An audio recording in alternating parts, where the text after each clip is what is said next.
The UFC heavyweight division is better than it ever has been. For the first time in almost its entire history, the biggest weight class in the promotion has a legitimate blend of steely former champions, young up-and-comers, and hardened veterans.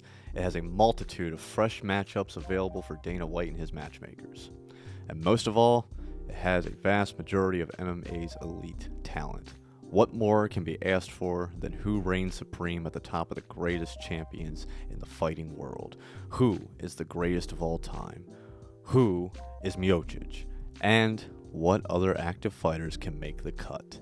These are the top 10 greatest UFC heavyweight champions of all time. Public service announcement. This list only consists of fighters who physically held the championship belt. If you didn't have a belt that had this logo on it, then you can't come in. Make sure to like the video, share the video, and subscribe. Hit the notification button or put it in a triangle choke. I don't mind. Number 10, Kane Velasquez.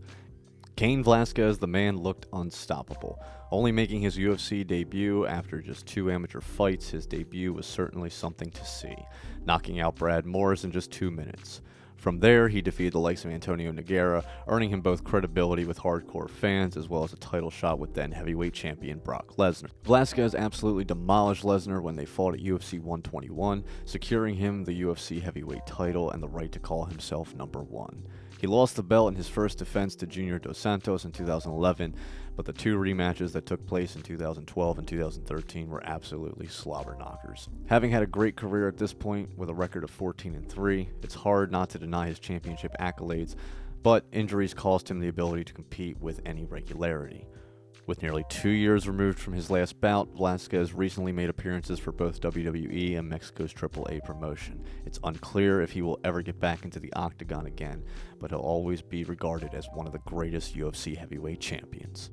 Number 9, Mark Coleman.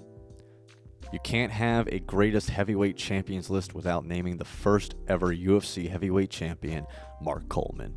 In the early days of the UFC, it was built around pitting different combat sports against one another to determine the best. As time went on, fighters began to add techniques to their arsenals that weren't kosher in the traditional competitive background.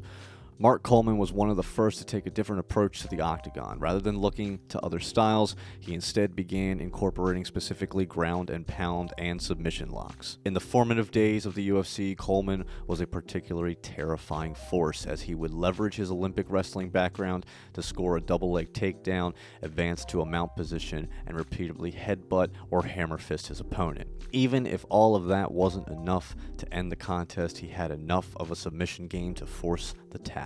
With that unique skill set in his arsenal, Coleman cruised through 2 UFC tournaments, which eventually led to his coronation as the first ever UFC heavyweight champion.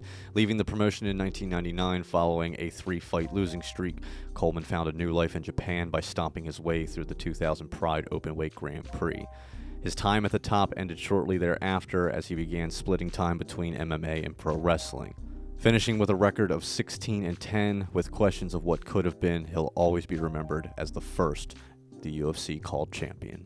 Number 8, Josh Barnett. At the age of 44 with a record of 35-8, the man is not slowing down. Please, someone stop him. Or don't. You see, heavyweight combat sports are often defined by power, which tends to stick around even as speed and durability go out the door. Former UFC heavyweight champion Josh Barnett isn't completely exempt from that, but what truly separates him from the lot is how he did so while still competing against UFC's cream of the crop.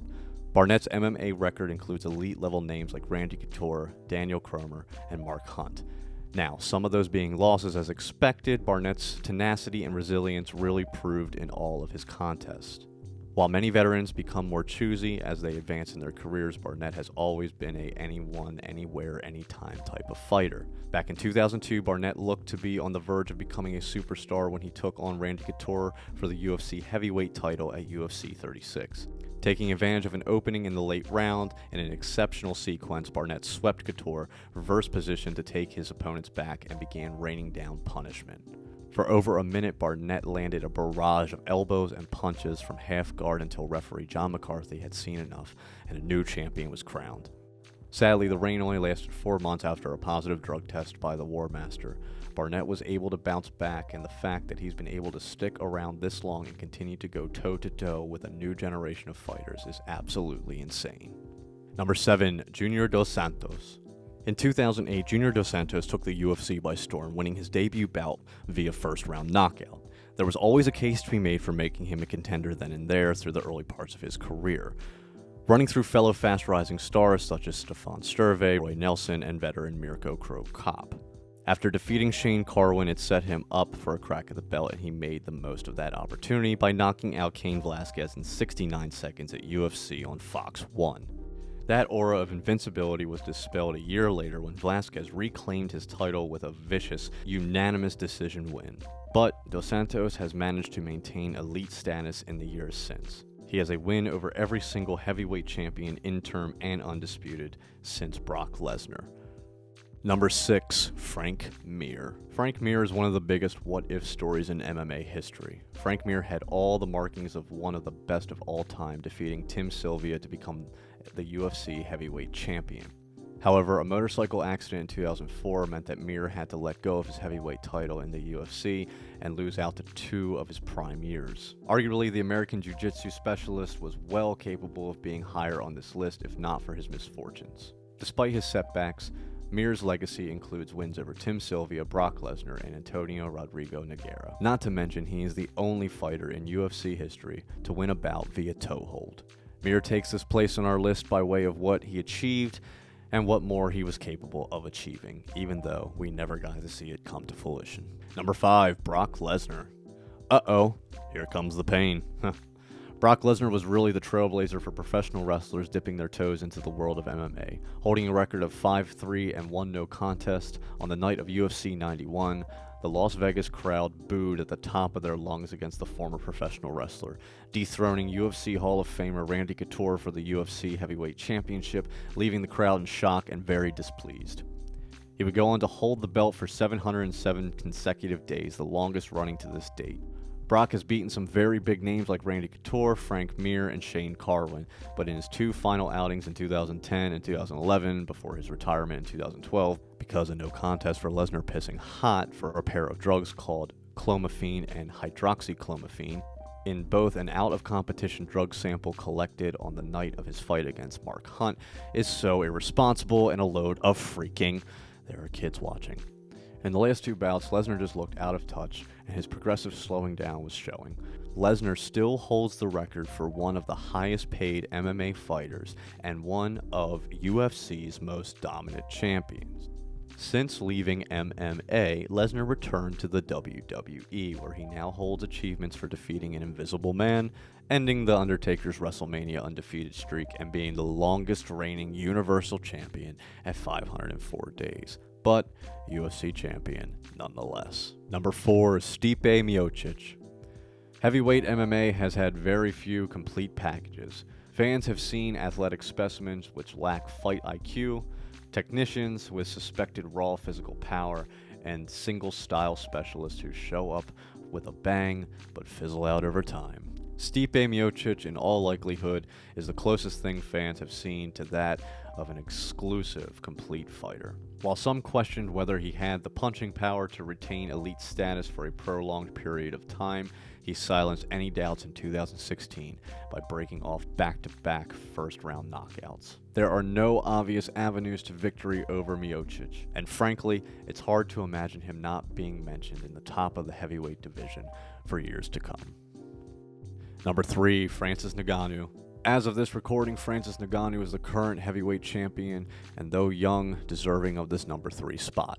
Ngannou was on a 10-fight win streak before he faced UFC champion Stipe Miocic, and had obliterated his previous opponents with TKOs and submissions. The Predator has one of the most devastating knockouts in UFC against Alistair Overeem. With a resume like that, Ngannou was next in line to be the heavyweight champion. Francis is predominantly a striker. He is perhaps one of the best boxers in the heavyweight division. Recently, he has also incorporated leg kicks into his game. He can chase the finish and counter his opponents comfortably. It is noteworthy that Ngannou is the hardest puncher in the UFC at this moment. Fighter holds a stellar record of 15-3-0 in his MMA career. Ngannou has won 5 performances of the night, bonuses against Anthony Hamilton, Andrei Arlovski, Curtis Bylast, and Junior Dos Santos. Ngannou's knockout against Alistair Overeem earned him Knockout of the Year award. He is one of the scariest heavyweights on the planet. The Predator is known for his insane knockouts of top-ranked heavyweights in the UFC. Not only does Francis knock them out, but he also knocks them out early. Number 2, Antonio Rodrigo Noguera. Antonio Rodrigo Noguera will likely always be remembered as the second best MMA heavyweight of his era. But, you know what? That's still a pretty huge achievement. From 1999 to 2009, Noguera used his extraordinary submission skills to build a trophy mantle that few can match, and construct a resume that reads the likes of the who's who over the decade. Josh Barnett, Dan Henderson, Mark Coleman, Randy Couture, and Mirko Cro Cop all appear on his highlight reel. He hit a wall in 2010 as the next generation of heavyweights started taking over, but by that point his legacy was already bulletproof. His years as an elite of the Japanese scene, coupled with his early success in the UFC and one interim UFC Heavyweight Championship, come just a hair shy of cementing the GOAT status for this man. And number 1, Randy Couture. Randy Couture inhabits an interesting space in MMA history. He never had an impressive record, hanging up his gloves at 19-11, but he never had an amazing run at the top either, with the longest winning streak of his career at 4. Heck, he never even really established himself as the best fighter in this division at any given time. But with that said, as one of the greatest UFC champions in history, he didn't get there by chance. A remarkably quick learner, Couture leveraged his college wrestling experience in his at-the-time unique ways, introducing UFC fans and fighters to a multitude of new clinch techniques and takedowns, along with new submission holds. Despite not beginning his MMA career until he was 33 years old, those skills were still enough to carry him to victory against solid competition throughout his 14-year career, including the dramatic win over Tim Silva that saw the then 43-year-old capture his 3rd heavyweight championship. Had Couture started his career a little earlier, this might be a different story, but nonetheless, as one of the greatest UFC heavyweight champions of all time, this spot is definitely deserving of the natural. And that's our list. Sound off in the comments below if I missed anything or you just hate me for making lists in the first place. Everybody have a blessed day!